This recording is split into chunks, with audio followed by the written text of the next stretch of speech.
Hi మామ 90 days challenge day 8 చాలా మంది అడుగుతున్నారు 6 మంత్స్ సేల్స్ జాబ్ తర్వాత ఎంబీఏకి ఎందుకు జాయిన్ అయ్యని చెప్పి these 6 months with the worst days of my life. I work as a sales executive in automobile firm. Vehicle delivery టైమ్స్లో యాక్సిడెంటల్గా కార్ మీద మరకలు ఉన్నా కూడా నేనే తుడవాల్సి వచ్చేది. That's the reality of these roles. యాక్చువల్గా నాకు అవమానం అనిపించలేదు, కానీ I meant for something bigger and fix అయ్యా. So I started exploring options.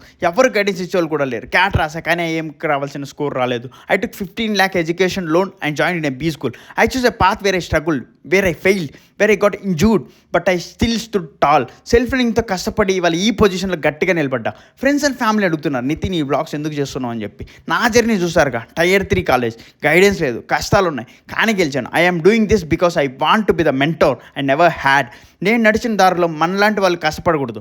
Middle class నుంచి వచ్చి గెలవాలని పట్టుదలను ప్రతి ఒక్కరికి పాత్ చూపించాలని ఈ బ్లాగ్స్ చేస్తున్నా. ఇప్పుడు అసలు కథ మొదలవుతుంది. ఇంగ్లీష్ సరిగా రాని ఒక పల్లెటూరు కుర్రాడు ఒక డ్రీమ్తో బీ స్కూల్ వెళ్ళాడు. ఆ ప్రెజర్ని, ఆ ఛాలెంజెస్ని ఎలా ఫేస్ చేశాను, ఆ స్ట్రగుల్ నుంచి నేను ఏం నేర్చుకున్నా రేపటి వీడియోలో మాట్లాడుకుందాం. స్టే ట్యూన్, ఫాలో అవ్వండి, రేపు కలుద్దాం.